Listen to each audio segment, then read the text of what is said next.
요즘에 보면 미국의 10년 장기 국채 금리 뭐 추이에 대해서 굉장히 관심 많으신데 방금 말씀하셨듯이 그런 영향 때문인지 모르겠지만은 최근에 10년 국채 금리가 1.34%까지 갔어요. 네. 그렇다면은 이제 이게 그 시장 금리가 지금 오르고 있다는 건데 이 어떻게 그러니까 지금 그런 영향 때문에 적자 국채를 발행할 거라는 그런 예상 네. 때문에 오른 건지 아니면은 다른 요인 때문에 오른 건지 그걸 한번 좀 설명 좀 부탁드리겠습니다. 그러니까 주가도 그렇고 금리도 그렇고 마찬가지로 굉장히 많은 요인들이 네. 시장에서 수많은 플레이어들이 존재하고요. 예. 이 수많은 플레이어들이 자기의 논리로 가격이 왔다 갔다 하면서 균형 가격이라는 게 결정이 됩니다. 그렇기 예. 때문에 제가 말씀드린 그냥 이 1.9조 달러 때문이다라고 해석하기엔 좀 굉장히 극단적인 면이 있고요. 예. 이게 영향을 준 부분이 분명히 있을 겁니다. 네. 예, 금리가 올라가는 요인은 여러 가지가 있어요. 있죠. 그 대표적인 케이스가 방금 전에 말씀드렸던 정부의 재정 적자가 늘어난다는 부분들, 네. 그래서 국채 발행이 늘어난다는 부분도 분명히 있을 거고요. 두 번째 이제 우리가 볼 수 있는 건 뭐냐면 경기 회복에 대한 기대입니다. 네. 경기가 살아나게 되잖아요. 예. 그럼 이제 예를 들어서 요즘 나오는 얘기가 그거죠. 올해 뭐 저기 하반기가 되면은 예. 마스크 벗고 예. 해외여행도 하고 예. 기업들도 투자를 늘릴 거다라는 얘기가 나오고 있거든요. 그러면 사람들은 이제 그동안 쓰지 못했던 걸 한꺼번에 써야 되는 보복 소비가 터지잖아요. 네. 보복 소비가 터지면은 그만큼의 물건을 갖다가 공급을 해줘야 이 보복 소비를 메워줄 거잖아요. 그렇죠. 예. 그럼 공장 빠르게 돌려야 되겠죠. 현재 예. 설비로 모자랄 겁니다. 그럼 생산 설비를 증설을 하겠죠. 아, 그럼 기업의 투자가 살아납니다. 예. 그러니까 이렇게 말씀드리죠. 경기가 좋아지면 투자가 살아납니다. 예. 투자가 살아난다는 얘기는 무언가 공장을 지어야 된다는 얘기인데 무슨 돈으로 지을까라는 생각입니다. 네. 무슨 돈으로 지냐면 빌려서 짓거든요. 그렇죠. 기업 대출이 늘어납니다. 그러면 자금 시장에서 대출이라는 건 자금의 수요죠. 네. 나 돈 빌릴게요라고. 예. 그럼 너도 나도 돈을 빌려서 투자를 해요. 네. 어떤 일이 벌어질까요? 자금의 수요, 돈의 수요가 확 증가합니다. 네. 그럼 돈값인 금리가 금리가 올라간다. 올라가겠죠. 예. 예, 그래서 두 번째는 이제 백신이 나온 이후에 경기가 좋아질 거라는 기대감, 네. 이런 것들이 금리의 상승에 일조를 했을 가능성들도 우리는 염두에 둘 수 있고요. 세 번째는 최근에 나타나는 것처럼 물가 상승입니다. 네. 물가가 굉장히 빠르게 올라오고 있거든요. 네. 물가가 빠르게 올라왔었을 때는 이게 이런 문제가 생겨요. 물가가 너무 많이 올라가게 되면은 사람들이 예금을 하질 않죠. 돈이 한 곳에 머물러 있는 게 아니라 무언가 제품에 대한 매점 매석으로 이어져 갈 수가 있습니다. 그렇죠. 예. 그러면은 이게 버블을 만들기도 하고요. 예. 소비를 왜곡시켜 버리고 어떤 때는 물가가 폭등하게 만드는 그냥 내깔려 놔뒀을 때 예. 그런 문제들이 생길 수 있거든요. 그래서 물가가 너무 빠르게 올라가게 되면은 연준도 예. 지금의 상황을 뒤집어 엎을 수도 있거든요. 네. 예. 너무 빠르게 올라갔을 때, 네, 네. 아 이건 아니다. 아무리 봐도 이건 아닌 것 같다 해가지고 그때는 기준금리 인상을 할 수도 있거든요. 네. 그래서 말씀드리고 싶은 거는 물가가 너무 빠르게 뛴다라는 거, 네. 이것도 마찬가지로 채권 시장, 그러니까 시장 금리에는 상승 요인으로 작용을 할 수 있다라고 볼 수 있죠. 그래서 이런 요인들이 다 버무려져 가지고 네. 최근에 이제 금리가 빠르게 뛰었다라고 네. 이제 좀 말씀드릴 수 있겠습니다. 근데 미국 그 장기채 10년물 금리 추이를 보면은 올 초까지만 하더라도 1%가 채 안 됐던 네. 게 네. 지금 뭐 두 달이 안 됐는데 네. 1.36, 34%로 네. 예, 또 네. 장중에는 3주까지 갔더라고요. 그러니까 이건 너무 빨리 오른 것 같은데 네. 그렇다면 이제 금리를 잡는 건 역시 연준의 고유 업무 중에 하나인데 연준에서 이걸 조금 느슨하게 가는 건 아닙니까? 네. 또는 좀 심하게 이야기하면은 좀 금리 올라가는 것을 묵인하는 건 아닌가 이런 네. 생각까지 드는데 그 어떤 나름의 배경이 뭔가 궁금합니다. 이제 2004년부터 봤으니까 지금 한 17년째 마켓 보고 있는 건데요. 네. 이게 시장이 참 대단한 게 너무 빠르게 바뀐 거거든요. 예전에는 기준금리라고 하는 것만 연준이 조절을 했어요. 네. 기준금리는 초단기 금리입니다. 하루짜리 네. 금리거든요. 네. 네. 기준금리를 인상이나 한다는 얘기는 하루짜리 금리를 올리고 내리고 요것만 하고 있었어요. 보통. 시장 금리가 10년짜리 금리, 3년짜리 금리, 그러니까 하루짜리 금리를 제외하고는 전부 다 시장 금리거든요. 그렇죠. 네. 시장에서 결정되는 금리인데 지금은 이제 플레이어들이 무슨 생각을 하냐면 연준이 시장 금리도 알아서 조절해 주기를 다 바라는 거죠. 네. 너무나 자연스럽게 아니 금리가 뛰잖아. 네. 옛날엔 금리가 뛰면 그건 시장의 문제였던 거거든요. 네. 시장 참여자들 뭐가 문제지라고 서로 이제 논의를 하고 있었는데 지금은 금리가 뛰어도 연준을 바라보는 거예요. 뭐 하고 있어? 이렇게. 네. 마치 이제 연준이 금리를 눌러줘야 된다라는 네. 그런 생각을 하는 것 같은 느낌을 되게 많이 받는 겁니다. 이렇게 된 가장 큰 이유 중에 하나가 작년 3월 때문에 그래요. 예. 그러면 작년도 3, 4월에는 안전자산인 미국 장기국채도 다 던집니다. 네. 왜? 현금이 왕이니까요. 아, 무조건 캐시 이즈 킹입니다. 현금 아니면 안 돼. 아. 장기국채도 다 던지거든요. 네. 예. 그러면 장기국채 시장에서 아무도 거들떠 보지 않아요. 예. 그럼 장기국채 시장에서도 자금을 땡겨야 되니까 예. 제발 1.5% 더 드릴 테니까 제발 좀 돈 빌려주세요. 예. 네. 라고 얘기하는 거죠. 이렇게 되면 장기국채 금리가 막 뛰어 올라가게 됩니다. 네, 네. 금리가 상승하면 시장이 부담을 느끼죠. 네. 그때 누가 나선 거냐면 페드가 나선 겁니다. 연준이. 네. 나서가지고 무제한 양적 완화를 하죠. 네. 어떻게? 금리가 내려오는 그 순간까지 계속 돈을 푼 겁니다. 예. 그래서 3조 달러를 풀었어요. 엄청난 겁니다. 그러니까요. 저도 그 위력을 보면서 깜짝 놀랐습니다. 그게 이제 이렇게 V턴을 만든 거거든요. 예.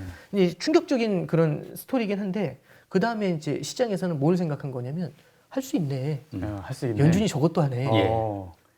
근데- 기존에 한 번도 안 예. 보여줬던 예. 거를 갖다가 이게- 보여준 거네요. 이게 비유가 적절할지 모르겠는데 원래 아무도 안 하던 일이 하나 있는데 네. 별로 이렇게 되게 어려운 일입니다. 아무도 안 하던 일이었는데 제가 나서서 했습니다. 네. 그럼 그 다음엔 어떻게 될까요?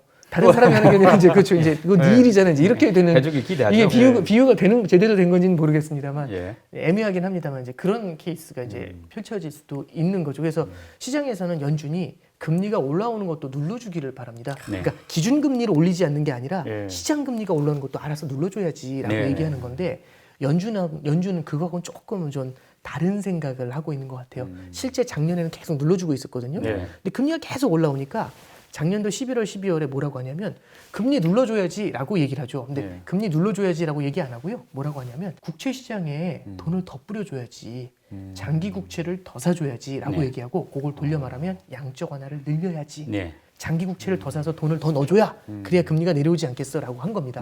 그래서 11월, 12월에 시장에서는 장기 국채를 더 산다, 예. 양적 완화가 늘어날 거다라는 기대감이 되게 컸었거든요. 네. 근데 지금은 예. 그걸 갖다 다 이제 무시해 버린 거죠. 예.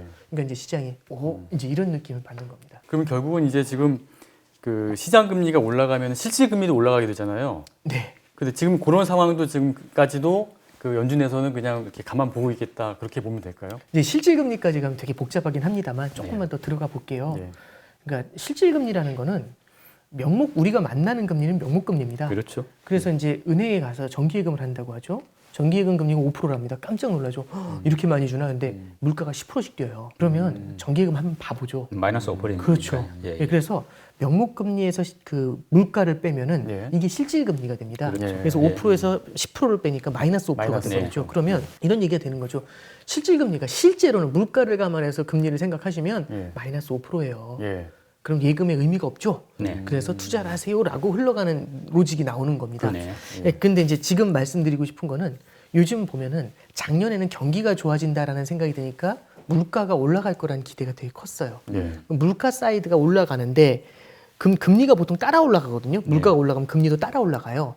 그런데 이제 물가가 올라가는데 금리가 따라 올라가려다가 연준이 잡아주는 거죠. 예. 양적 완화라는 걸 해가지고 많이 사들이니까 이 시장 금리가 실제 명목 금리가 올라오지 않는 겁니다. 네. 그런 상태에서 물가가 올라오니까 이 숫자는 커지지 않는데 예. 마이너스한 숫자가 커지니까 네. 실질 금리가 내려가는 구조죠. 그래서 예. 작년도 8월까지는 실질 금리가 계속 내려갔어요. 네. 근데 작년도 8월 이후에 분위기가 좀 바뀝니다. 아. 어떻게 되냐면 그 물가가 올라가는 만큼 연준도 금리가 올라가는 거 그냥 놔두더라고요. 그래서 네. 같이 올라갑니다. 같이 올라가니까 실질 금리가 작년도 그 수준에서 크게 바뀌질 않고 있어요. 아, 예. 계속 내려오다가 예. 이제는 작년에는 물가가 오름에도 불구하고 금리를 잡고 있으니까 금리가 내려오다가 실질 금리가 예.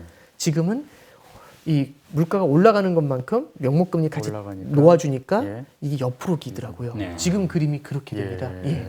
이렇게 해석하면 되겠죠. 물론 이제 실질 금리는 명목 금리하고 또 기대 인플레이션하고 이제 결합된 거니까 뭐 네네. 정확하게 우리가 좀 파악하기는 쉽지 않은데 어쨌건 국채 그 채권 금리가 올라가면은 이제 실질 금리가 기본적으로 올라갈 수밖에 없지 않습니까? 그렇죠. 물가가 그만큼 따라오르지 않으면. 네. 따라오르지 않으면 이런 상황에서 지금 어찌됐건 10년물 금리가 계속 오르고 있다는 것은 주식 시장에서는 좋은 신호가 아니지 않습니까? 네. 상당히 어떤 좀 부정적인 신호인데 지금 1.34%까지 왔는데 이게 어느 정도 올라가면은 좀 위험 신호로 주식 시장에 봐야 될지 이게 지금 제일 궁금하고 그것 때문에 아마 미국 10년물 공부를 네. 하는 것 같거든요. 네. 우리 저 부부장님이 보시기에 뭐 나름의 허용될 수 있는 임계치 이게 어느 정도로 볼 수 있겠습니까? 언론에 이제 외신에도 나온 거 보면 1.5%면 큰일 난다. 네. 1.7%면 큰일이다. 2%면 이제 진짜 큰일 난다. 정말 큰일 난다. 그래서 사실 뭐그 얘기가 서로 네. 다르더라고요. 예, 다 다른데 예. 당연히 저도 모르죠. 아무도 모릅니다. 네. 그 신이 할 수 있는 신의 영역인 거고요. 예. 이제 이렇게 좀 말씀을 좀 드릴게요. 어떤 게 어려운 부분이냐면 제가 공부를 시작했던 2004년도에는요. 우리나라의 가계부채가 300조였습니다. 예. 네. 갑자기 우리나라 말씀을 드려서 좀 예, 당황하셨을 수 있는데 그래도 네. 한번 좀 들어보시면 예. 그리고 지금은 가계부채 1,700조죠. 그렇죠. 예. 그때 당시에는 우리나라 금리가 한 대출 금리 한 4% 했었던 것 같아요. 네. 그럼 300조에 4%면 1년 동안 가계 주체가 부담해야 되는 이자가 12조죠. 12조. 예. 지금은 1,700조입니다. 네. 예. 금리가 2%예요. 많이 낮아졌습니다. 네. 예. 그럼 가계가 1년 동안 부담해야 될 이자가 1,700조의 2%니까 34조죠. 34조. 예. 그때는 12조, 지금 34조입니다. 이자가 내려왔는데도 이자 부담이 늘어났거든요. 네. 금리가 내려왔는데도 이자 부담이 늘어났죠. 왜? 네. 대출의 총량이 늘었잖아요. 네. 하나만 여쭤보면 그럼 2004년도나 금융위기 때나 그 다음에 코로나 이전이랑 비교했을 때 지금 시중의 유동성이 많이 풀려 있을까요? 조금 풀려 있을까요? 지금 많이 훨씬 풀려 있죠. 많이 풀려 있죠. 많이 풀려 있죠. 훨씬 많이 풀려 있다는 건 뭐냐면 금리가 0.1% 올라갈 때 받는 타격이 훨씬 커진 겁니다. 네. 다시 말씀드릴게요. 예. 2004년도에 가계부채 300조일 때는요. 한국은행이 기준금리를 1% 올리잖아요. 그럼 가계 주체가 부담해야 되는 이자가 3조가 늘어납니다. 네.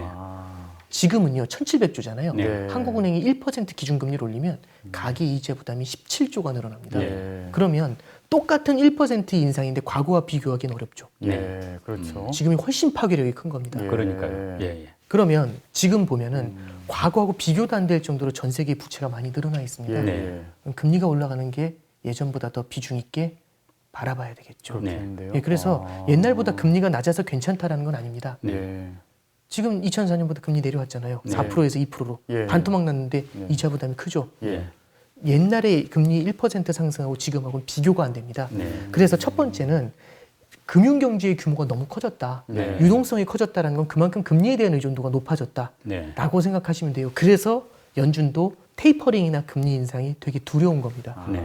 함부로 하면 큰일 나거든요. 너무 예. 커졌으니까. 예. 그러면 얼마나 커졌고 이게 어떤 영향을 주는지를 아무도 선언적으로 알 수 없죠. 이런 그렇기 적이 때문에 이런 적이 한 번도 과거에 없어요. 없던 일이니까. 그렇죠. 예, 그렇기 예. 때문에 1.4734 1%에서 흔들립니다라는 답이 아무도 안 나오는 겁니다. 아, 그럼 예. 어떻게 되냐면 금리를 조금씩 올려보면서 예. 느끼는 거예요. 아. 시장이 어떻게 반응하는지. 네. 딱 조금 올려보니까 시장이 괜찮거든요. 그럼 조금 더 용인하고 또 보니까 괜찮으니까 조금 더 용인하고 네. 이렇게 계속 플레이를 따라가주는 모습을 보이겠죠. 근데 만약에 예. 우리가 다달해보진 않았지만 우리가 모를 그 영역을 딱 건드리게 됐을 때 시장이 긴장을 하는 포인트가 나타나겠죠. 그래서 그렇겠죠. 예. 이제 제가 이제 모르니까 이제 답을 이렇게 드린 거지만 몇 프로에서 흔들릴 것 같냐고 이제 말씀을 주셨는데 일단 모르고요. 네. 그건 아무도 모르고 예. 연준도 그래서 어느 정도 될지까지 계속해서 용인하는 모습을 보여주는 겁니다. 아. 예. 그러면 시장이 이제 흔들리는 포인트가 나타날 거거든요. 네. 그럴 때 이제 금리에 대한 조절이 어느 정도는 나타나지 않을까라는 아. 생각은 좀 해보고 있습니다. 예. 아직은 좀 뭐 현재까지는 잘 견디고 있는 거 아닌가 좀 생각이 들고요. 예. 아무도 모르는 부분인 것 아, 같습니다. 굉장히 좀 설명을 잘 해주셨어요. 예. 이해가 모른다는 아주 말씀을 드립니다. 쏙쏙됩니다. 굉장히 모른다. 길게 모른다는 말씀을 드립니다. 모른다는 말씀을 들어보니까 예. 좀 알 것 같아요. 예, 그 그러네요. 상황이. 되게 역설적인 거죠. 예, 네. 예. 그래서 지금 이제 미국의 이제 금리 상황을 봤는데 우리나라도 한번 좀 이제 짚고 넘어갔으면 좋겠는데 네. 우리나라 지금 그 장단기 금리 차가 10년 만에 가장 많이 벌어져 있다고 지금 저 뉴스에 나오더라고요. 네네. 근데 이거는 미국하고 같은 상황으로 가는 겁니까? 아니면 미국하고 약간 다른 뭐 좀 특징이 있나요? 그러니까 우리나라 그냥 뭐 거의 비슷한 상황이라고 보시면 되고요. 우리나라도 마찬가지로 미국보단 덜하지만은 추가 경기 부양에 대한 니즈가 지금 생겨나고 있잖아요. 네. 그 추가 경기 부양에 대한 내용들이 결국에는 그게 국채 시장에 부담을 주니까 금리의 상승으로 이어지는 게 분명히 있는 거고요. 예. 그리고 금리가 낮을 때는요. 이거 사람이나 정부나 똑같습니다. 돈을 일주일짜리 빌릴래, 1년짜리 빌릴래 하면 1년짜리가 낫죠. 그렇죠. 예. 일주일 동안 스트레스 안 받잖아요. 예, 맞아요. 1년짜리보다는 10년 동안 빌리는 게 속 편하지 않을까요? 예. 네. 그래서 길게 빌리고 싶습니다. 그렇죠. 그럼 장기채 발행에 대한 니즈가 당연히 늘어나게 되거든요. 네. 그럼 장기 금리가 뛰어 올라가는 모습들이 나타나고 단기 금리는 안 올라갑니다. 네. 그럼 장기에서 자금을 많이 조달하니까 단기 금리는 막 가만히 있는데 장기 예. 금리가 막 올라가는 모습이 예, 나타나죠. 예, 예. 그러다 보니까 이제 장단기 금리 차가 좀 벌어지는 거고요. 예. 또 하나는 미국의 장기 금리가 뛰니까 그 영향이 우리나라에도 이제 미치고 있는 겁니다. 이제 그렇게 좀 해석을 하시는 게 좋을 것 같아요. 경기, 뭐 경기라면 이제 뭐 성장률도 있을 것이고 물가도 뭐 반영될 수 있는데 경기하고 금리가 같이 오를 때가 있고 네. 서로 좀 반대로 엇박자가 나는 경우도 있고 그래서 이제 뭐 그때 금리 인상은 뭐 착한 금리 인상, 나쁜 금리 인상 이렇게 부르기도 하던데 지금은 어떤 국면으로 봐야 됩니까? 지금 금리 상황 이게. 이제 이렇게 생각하시면 좋을 것 같아요. 그러니까 경기가 좋아지면 투자가 는다는 말씀 아까 드렸죠. 네, 기업들의 그렇죠. 기업들의 투자가 늘면 자금의 수요가 늘어나니까 돈값인 금리가 뜁니다. 네. 그래서 경기가 오르면서 금리가 같이 뜁니다. 네. 그래서 같이 동행을 해요. 예. 근데 금리가 너무 많이 오르게 되면 경기를 찍어 누르게 되겠죠. 예. 그러면 경기를 찍어 누르게 되면은 기업들의 투자 수요가 줄어들게 됩니다. 네. 그럼 자금의 수요가 없어지는 상태에서 중앙은행은 경기 부양을 하기 위해서 돈을 뿌리겠죠. 그렇죠. 자금의 공급은 늘어나는데 자금의 수요가 없으니까 돈값인 금리가 내려오죠. 예. 그래서 경기와 금리가 같이 올랐다가 같이 떨어지고 같이 올랐다가 같이 떨어지고 동행하는 모습이 나타나요. 네. 이게 금융위기 이전까지는 이 말이 맞았고요. 예. 저도 교과서에서 그렇게 배웠습니다. 네. 근데 금융위기 이후에는 어떻게 되냐면 경기가 안 살아납니다. 예. 경기를 살리기 위해서 저금리를 인위적으로 만드는 거죠. 그렇죠. 예. 그래서 연준이 나서 가지고 인위적으로 국채를 사면서 돈을 찍어 뿌리는 겁니다. 네. 그랬더니 경기는 살아나지 않고 계속 버벅거리는데 금리가 계속 내려가는 모습이 나타나는 거죠. 그리고 주가는 뜁니다 나중에. 네. 근데 돈의 힘이 있기 때문에 시중에 돈이 많이 풀려 나오니까 주가도 뛰면서 금리도 같이 내려가는. 네. 그러니까 돈이 많이 풀리니까 공급이 느니까 돈값인 금리가 내려가겠죠. 예. 주가 뛰고 금리가 내려가는 이런 반대로 가는 반대. 모습들이 좀 네. 나타나게 돼요. 그게 이제 금융위기 이후에 나타났던 좀 이례적인 케이스라고 좀 보면 되고요. 지금의 상황을 좀 말씀을 드리면 작년 같은 경우에 마찬가지로 돈의 힘에 의해서 시장이 올랐어요. 네. 그럼 주가는 뛰는데 금리는 바닥에 붙어 있었겠죠. 네. 근데 이제 아까 말씀드렸던 것처럼 이제 경기가 좀 돌아설 것 같고 그렇죠. 기대 인플레이션이 올라올 것 같으니까 조금씩 금리 상승이 열리는 겁니다. 네. 그랬더니 지금 이제 주가는 오르는데 금리가 따라 올라가고 있는 네. 예, 그런 상태라고 보시면 되겠습니다. 바람직한 그런 상황 흐름이라고 좀 볼 수 있을까요? 그러니까 지금 이제 예를 들어서 백신에 대한 기대라든지 기대가 아니면 물가가 상승을 해서 이게 실제로 실물 경제의 성장을 담보하고 있는 거라고 한다면 예. 건전한 금리의 상승이라고 해석을 할 수 있는데 네. 그게 아니라 이제 재정 적자의 요소라든지 아니면은 금리가 조금 더 올랐을 때는 오히려 실물 경기를 무너뜨려 버릴 수 있다라고 하면 이런 것들은 이제 오히려 이제 나쁜 쪽으로도 해석이 될 수 있겠죠. 네. 그래서 요거는 향후에 이제 경기 회복세를 좀 볼 필요가 있습니다. 네. 그래서 우리가 이제 볼 때 금리가 올라가면 무조건 안 좋다가 아니라 네. 성장이 세면 네. 금리 올라가는 거 그냥 사뿐히 지려밟고 갑니다. 네. 아, 그렇죠. 근데 성장이 약하면 생각했던 것보다 약하면 네. 금리가 상승했었을 때 하고 부담을 크게 느끼게 되죠. 네. 그럼 주저앉아 버릴 수 있습니다. 아, 그래서 이제 우리는 앞으로 성장이 어떻게 나오는지를 좀 눈여겨 보실 필요가 있어요. 그리고 아까 미국의 적자 국채 발행이 금리에 미치는 영향을 말씀하셨는데 우리나라도 지금 이제 재난지원금하고 손실보상금 그 재원을 이제 마련해야 되지 않겠습니까? 네. 그래서 적자 국채 얘기가 계속 나오고 있는데 네. 그럴 경우 그러니까 그게 이미 선 반영되고 있기 때문에 지금 이제 금리가 계속 장기 국채 금리가 오르고 있는 건가요? 그러니까 그 어떤 영향을 갖다가 시장에 좀 미칠까요? 그러니까 이런 상황에. 저기 이게 적자 국채 발행이 굉장히 크게 늘어날 것 같다라는 전망이 있었을 때 금리가 좀 빠르게 뛰었고요. 네. 그리고 이제 이후에 이제 뭐 생각보다는 많이 안 할 것 같다라는 얘기가 나오니까 금리 상승이 좀 지금 좀 주춤해요. 아 네. 그렇군요. 예. 네, 그러니까 당연히 이제 적자 국채에 대해서 채권 시장이 느끼는 부담이 굉장히 커요. 네. 금리 시장이 느끼는 부담이 굉장히 크다라는 거는 일단 팩트고요. 두 번째는 이제 우리나라 내부의 요소가 내부 요소뿐만 아니라 대외적인 요소도 같이 봐야 되는데 예. 전 세계적으로 지금 금리가 뛰고 있습니다. 네. 아, 이걸 봤었을 때 우리나라도 거기에 이제 딸려서 움직이는 모습들도 분명히 나타날 수가 있어요. 예. 예. 금융시장이 우리나라에 개방이 돼 있기 때문에요. 예, 어쩔 수 없습니다. 그 얘기 나오면 한 가지만 더 여쭤본다면은 그 한국은행이 직접 국채를 매입하는 경우가 있고 간접으로 매입한다고 하는데 시장에 나온 거를 네, 그러니까 이번 같은 경우에는 직접 그 매입도 얘기가 나오는 것 같거든요. 네. 뭐 어떤 차이가 좀 있는 거예요? 간접으로 매입한다는 얘기는 시장에서 채권 시장에서 한국은행이 사들이는 네. 거고요. 직접 매입한다는 얘기는 발행을 하는 그 순간 한국은행이 사주는 거거든요. 네. 그러면 어차피 예, 그 사들이는 건 똑같잖아요, 그런데. 이제 그렇게 해석을 하실 수도 있는데요. 네. 이렇게 이제 여쭤보죠. 그러니까 제가 시장에 가서 콩나물을 삽니다. 네. 예. 가격이 얼마일까요? 시장에서 알려주겠죠, 상인들이. 그렇죠. 예, 얼마 1,420원입니다. 알려주겠죠. 예. 제가 직접 콩나물 업체하고 직접 삽니다. 예. 근데 적정 가격을 몰라요. 네. 왜 시장을 안 거쳤잖아요, 우리 네. 둘은. 이렇게 하면. 아. 그러면은 시장에서 지금 한 1,400원 정도 하던데라는 얘기를 하실 거잖아요. 네. 예. 그럼 오케이 그 가격에 살게요라고 하는데 이게 오류죠. 왜? 이 물량이 이 시장에 나왔다면, 네. 이 거대한 물량이 시장에 나왔다면 가격이 뛰었겠죠, 움직였겠죠. 예, 예, 예. 그 가격에 땡겨야죠 저는. 네. 근데 그게 아니라 둘이 판단은 그러니까 시장이라는 건 정말 많은 사람들의 정보가 막 오가면서 치고받고 하면서 결정되는 겁니다. 네. 시장 가격이. 그래서 유통시장에서 사들이는 거하고 발행시장에서 사들이는 건 달라요. 네. 둘이서 선언적으로 알 수가 없습니다. 이 국채가 발행됐을 때는 네. 선언적으로 봤을 때 다 이게 제가 이제 감이 있다는 거죠.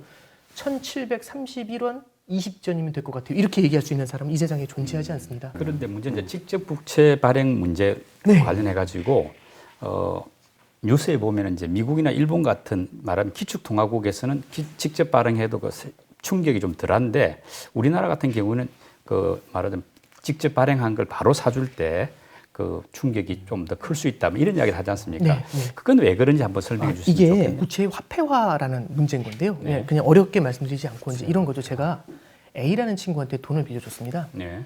홍길동한테 돈을 빌려줬죠. 근데 돈을 제가 좀 많이 빌려줬거든요. 근데 홍길동이 여기저기 돈을 빌리러 다닌대요. 정말 많이 빌리러 다닌답니다. 기분이 어떨까요, 제가? 좀 불안하죠. 불안하겠죠. 불안하죠. 네. 예. 근데 홍길동이 엄청난 부자입니다. 그 부모님이 그렇게 잘 사신대요.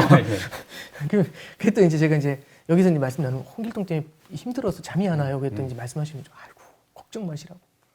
돈 넘치는 분이라고. 이러면 덜 불안할 것 같아요. 그렇죠, 그렇죠. 예. 근데 이제 저분은 큰 그런 게 없는 상황인데 막 여기저기 돈을 빌리고 다니니까 이제 저도 되게 좀 불안한 거죠. 네. 근데 어느 정도로 돈을 빌리면 되게 편하게 빌릴 수 있는 전화 한 통하면 돈을 빌릴 수 있는 시스템에서도 돈을 계속 빌린대요. 네. 그러니까 국채를 직매입한다는 얘기는 되게 편하게 빌린다는 얘기잖아요. 네. 그렇게까지 하고 있답니다. 더욱 불안해지는 거죠. 네. 이게 이제 그럼 뭘 말씀드리냐면은 일본이나 유럽이나 미국 같은 경우는 기축통화국입니다. 네. 그렇죠. 그 돈에 대한 수요가 다른 나라에서도 있어요. 예. 그래서 우리나라가 인도랑 교육을 할 때도 달러로 교육을 하거든요. 네. 예, 그렇죠. 그러면 미국이라는 나라 밖에서도 다른 나라들끼리 교육을 할 때 달러에 대한 수요가 발생하죠. 네. 달러를 살려고 하는 탄탄한 수요가 있는 겁니다. 근데 세상 어느 나라에도 우리나라 원화를 가지고 물론 있을 수 있겠죠. 많지는 않을 겁니다. 네. 원화를 가지고 교육을 하는 나라가 우리나라를 거치지 않고 그런 나라 많지는 않을 겁니다. 예. 그죠?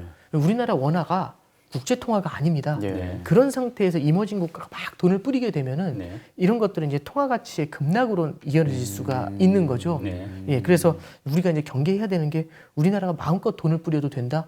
요거는 조금 좀 경계를 해야 되는 부분이고요. 네. 선진국조차도 발행시장에서 국채를 매입하는 건 미국, 일본, 유럽 현재도 발행시장에서 직접 국채를 매입하는 케이스는 거의 없습니다.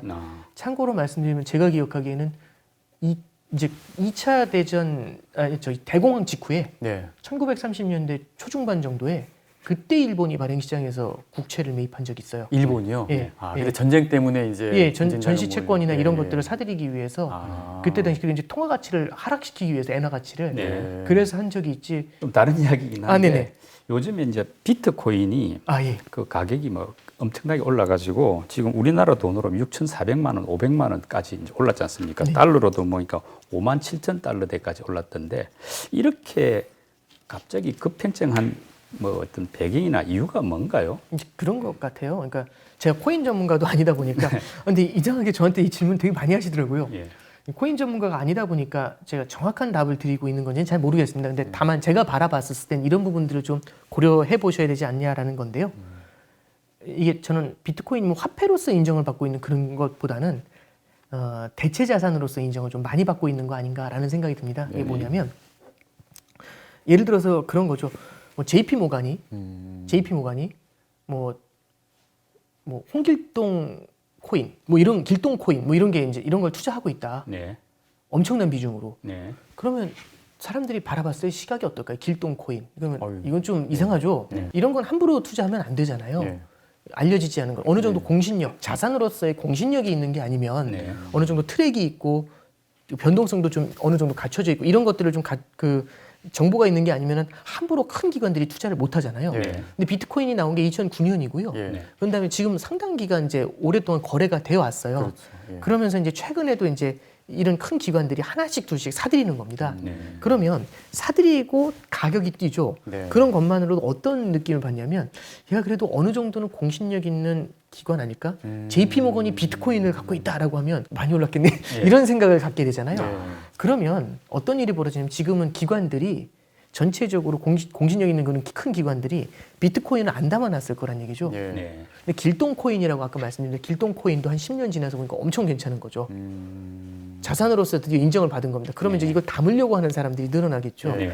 시장 파이가 작은데 담으려는 사람들이 늘어나게 되면 가격이 뛰겠죠. 예, 아, 그렇죠. 네. 예. 그래서 저는 좀 지금 바라보는 건 자산으로서 인정을 받고 큰 기관들이 관심을 가지게 되면 사람들이 큰 기관들이 앞으로 살 거니까 내가 미리 사놔야지라는 생각으로 좀 들어가고 있는 거 아닌가라는 생각. 그러니까 수급의 요인들이 좀 큰 거 아닌가라는 생각은 좀 첫째는 좀 하고 있습니다. 예. 근데 이 비트코인의 가장 그 약점이라고 그럴까? 그게 보면 변동성이 좀 심하다는 네. 거잖아요. 네, 그러니까 그렇습니다.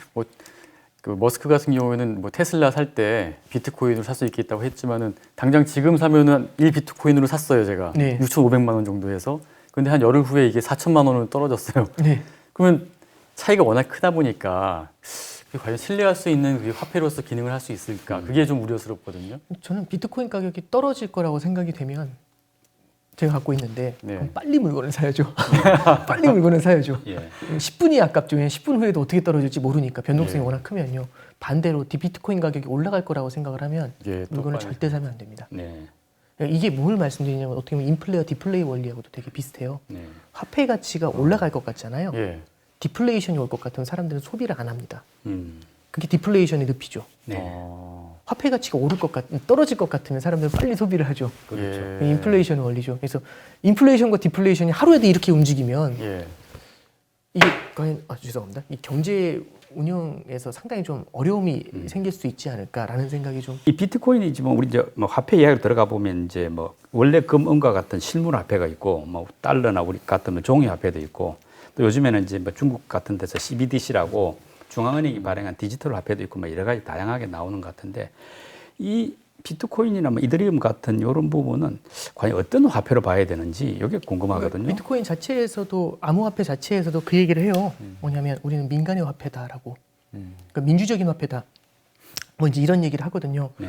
결국엔 그러니까 공신력이 있는 화폐는 아니죠. 네. 그러니까 중앙은행이 찍어내는 그런 형태의 그건 화폐가 아니죠. 아니라 예. 우리는 민간에서 만들어낸 화폐다.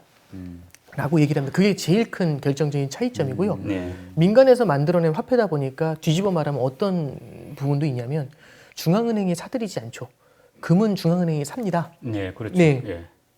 많이 보유하고 있거든요. 네. 근데 비트코인을 중앙은행이 아직은 사진 않고 있고 오히려 이제 규제의 대상으로 지금은 바라보고 하고 있죠. 있죠. 그래서 뭐 현재까지 상황에서 봤었을 때 이런 암호화폐를 갖다가 이제 공공의 화폐다라고 하기에는 조금 어려운 것 같고요. 네. 민간의 화폐다라고 이렇게 딱 일단은 분류를 하는 게 조금 더 맞지 않을까 싶고 이게 화폐로서 그럼 기능을 하고 있느냐 그건 또 별개의 문제가 별개의 됩니다. 문제고. 네. 네, 저는 조금 더 이제 두고 봐야 되지 않나 생각을 합니다. 이게 결국에는 그 수급이 커지는 만큼 이제 그 또 반작용도 커지거든요. 네. 이게 너무 그 규모가 작을 때는 중앙은행이나 정부 당국에서도 규제를 거의 하지 않고 있다가 네. 신경 안 쓰고 있다가 너무 커졌을 때는 오히려 이제 그 규제의 칼날을 들이밀 수가 있거든요. 그래서 네. 저는 뭐 이제 이게 결국 확산된다라는 작용과 네. 규제라는 반작용 사이에서 이제 그 암호화폐가 어떻게 자리를 잡아가느냐 네. 이게 저는 중요한 관전 포인트가 되지 않을까 싶고요. 예.